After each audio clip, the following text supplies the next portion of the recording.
बड़ी खबर के साथ देश में कोरोना के 6 महीने में सबसे ज्यादा केस दर्ज किए गए हैं।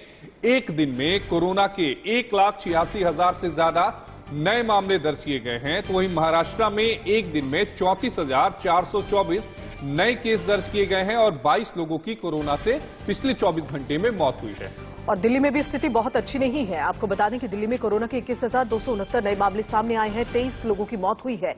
बंगाल की बात करें तो 21,098 नए मामले सामने आए हैं, 19 लोगों की मौत दर्ज की गई।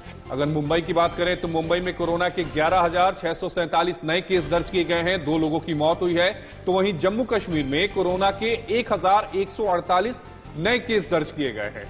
गोवा में कोरोना के 2,476 नए मामले सामने आए हैं, 4 लोगों की मौत है। कर्नाटक में भी स्थिति बेहतर नहीं है। कोरोना के 14,473 नए मामले सामने आए हैं, 5 मरीजों की मौत हुई है। वहीं हरियाणा में कोरोना के पिछले 24 घंटे में 5,476 नए केस आए हैं, 3 की मौत हुई है। तो वहीं पंजाब में 4,593 नए मामले दर्ज किए गए हैं और 9 लोगों की मौत हुई है। तो पूरे देश में किस तरह से कोरोना अपने पांव फैला रहा है, अब कोरोना का ग्राफ किस तरह से बढ़ रहा है, ये आंकड़े खुद में ही काफी हैं बताने के लिए। कर्नाटक में कोरोना के 14,473 नए मामले सामने आए हैं। देश में पिछले 6 महीने में सबसे ज्यादा केस दर्ज किए गए हैं। अगर हम 24 घंटों की बात करें तो एक दिन में 1,86,000 से ज्यादा नए मामले दर्ज किए गए हैं। महाराष्ट्र में सबसे ज्यादा 34,424 नए केस दर्ज किए गए हैं, जबकि 22 लोगों की पिछले 24 घंटे में कोरोना से मौत भी हुई है। तो गोवा, जहां पर कोरोना का जो आंकड़ा था वो इतनी तेजी से नहीं बढ़ रहा था, लेकिन अब गोवा की भी स्थिति महाराष्ट्र और दिल्ली जैसी हो गई है। लगातार कोरोना का आंकड़ा बढ़ रहा है, मरीजों का आंकड़ा बढ़ रहा है। तो बात अगर दिल्ली की करें तो दिल्ली में पिछले 24 घंटे में कोरोना के 21,269 नए केस दर्ज किए गए हैं, जबकि 23 लोगों की कोरोना से मौत हुई है। तो वहीं बंगाल में 21,098 नए मामले सामने आए हैं, 19 लोगों की मौत हुई है। तो मुंबई की बात करें तो मुंबई में पिछले 24 घंटे में कोरोना के 11,647 नए केस सामने आए हैं और 2 लोगों की मौत हुई है। तो इस वक्त ताजा अपडेट आपको दे रहे हैं, कोरोना अपडेट आप जरा जान लीजिए। जम्मू कश्मीर में कोरोना के 1,148 नए मामले सामने आए हैं और इसके अलावा अगर गोवा की बात करें तो 2,476 नए मामले सामने आए हैं, 4 मरीजों की मौत हुई है। कर्नाटक में कोरोना के 14,473 मामले, 5 की मौत। तो वहीं अगर हरियाणा की बात करें तो हरियाणा में कोरोना के 5,476 नए केस दर्ज किए गए हैं और 3 लोगों की मौत हुई है।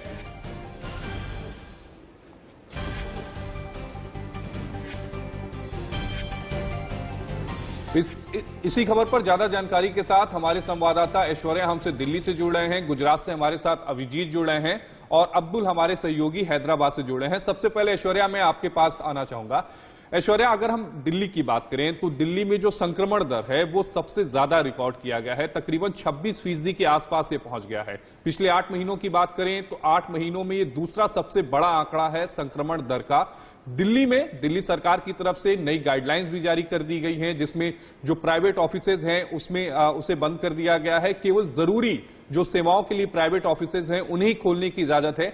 क्या है ये डिटेल गाइडलाइन और क्या दिल्ली में इस समय कोविड की स्थिति है? देखिए, 21,259 मामले सामने आए हैं पिछले 24 घंटे के अंदर और इसी के साथ साथ जो मौत का आंकड़ा है वो भी 8 महीने में सबसे ज्यादा बताया जा रहा है। 23 मौतें पिछले 24 घंटे में दर्ज की गई है। हालांकि ओमाइक्रॉन का कोई भी केस दिल्ली के अंदर दर्ज नहीं किया गया है। दूसरी ओर जो पॉजिटिविटी रेट है वो बढ़कर लगभग 25.56% हो गई है। इसको लेकर दिल्ली सरकार और दिल्ली डिजास्टर मैनेजमेंट अथॉरिटी की जो बैठक हुई थी उसमें एक अहम फैसला कर लिया गया था, जिसमें तमाम प्राइवेट ऑफिसेज को बंद कर दिया गया था और पूरी तरीके से वर्क फ्रॉम होम की हिदायत दी है लोगों को और साफ तौर पर जो भी एग्जेम्प्टेड सर्विसेज में प्राइवेट ऑफिस सिर्फ उन्हीं को खोलने की इजाजत दी गई है। हालांकि आज भी एक बड़ी बैठक होने वाली है और उसमें भी कई रिवाइज गाइडलाइंस आ सकती हैं, लेकिन जिस तरीके से संक्रमण दर दिल्ली के अंदर बढ़ता जा रहा है उसको देखते हुए अरविंद केजरीवाल ने ऐश्वर्या, क्या मान के चलें कि आज की जो बैठक होगी उसमें कुछ एडिशनल जो गाइडलाइंस है वो भी जारी हो सकती हैं, क्योंकि संक्रमण दर जो है दिल्ली में वो बहुत तेजी से फैल रहा है, 25% के आंकड़े को क्रॉस कर गया है। देखिए, सूत्रों के मुताबिक साफ तौर पर कल की बैठक में भी एक बड़ा डिस्कशन हुआ था जिसको टाल दिया गया था। वो था पब्लिक ट्रांसपोर्टेशन को लेकर। मेट्रोज और डीटीसी बसेस में जिस तरीके से भीड़ इस समय नजर आ रही है, उसको किस तरीके से कंट्रोल करना है, उस पर कल कोई भी फैसला नहीं लिया गया। लेकिन आज क्योंकि लगातार केसेस बढ़ रहे हैं, उस पर भी एक बड़ा फैसला लिया जा सकता है और रिवाइज गाइडलाइंस आ सकती है। बिल्कुल, तो धीरे धीरे दिल्ली में कई फैसले लिए जा रहे हैं। आइए हालात जान लेते हैं हैदराबाद के भी। अबुल हमारे साथ में जुड़े हुए हैं। अबुल, जरा बताएं कोरोना से क्या हालात बने हुए हैं वहां पर? अगर हम कोरोना की बात करें तो लगभग पिछले 24 घंटों में तेलंगाना में करीब 1920 मामले सामने आए हैं पिछले 24 घंटों में, और 2 लोगों की मौत हुई है कोरोना से संक्रमित होकर। तो ये परिस्थितियां हैं तेलंगाना में। जबकि आंध्र प्रदेश की अगर हम बात करें तो आंध्र प्रदेश में 1831 मामले सामने आए हैं पिछले 24 घंटों में, और कोरोना से किसी की भी मौत नहीं हुई है पिछले 24 घंटों में। अगर अब्दुल, ये बताइएगा सरकार की तरफ से क्या कदम उठाए जा रहे हैं? दिल्ली में कई तरह की गाइडलाइंस जारी हुई, कई तरह की सख्त कार्रवाई दिल्ली सरकार कर रही है। तेलंगाना की बात करें और आंध्रा की बात करें तो वहां पर सरकारें क्या कर रही हैं? क्या कोई वहां भी गाइडलाइंस जारी हुई हैं? देखिए, तेलंगाना में ऐसे कर्फ्यू या लॉकडाउन की गाइडलाइंस तो जारी नहीं हुई है अभी तक, और जो फेस्टिव सीजन है आगे संक्रांति जो होने वाला है उसको लेकर भी कई स्पेशल गाइडलाइंस अभी तक जारी नहीं हुई है तेलंगाना राज्य में। मास्क पहनना कंपलसरी है, बेसिक प्रोटोकॉल फॉलो करना कंपलसरी है, पब्लिक गैदरिंग प्रोहिबिटेड है, साथ में मास रैलीज वगैरह प्रोहिबिटेड है। तो ये रेस्ट्रिक्शंस तो लगाई गई है, लेकिन कर्फ्यू या लॉकडाउन के चलते कोई ऐसा स्पेशल रेस्ट्रिक्शन अभी तक तेलंगाना राज्य में लगाया नहीं गया है।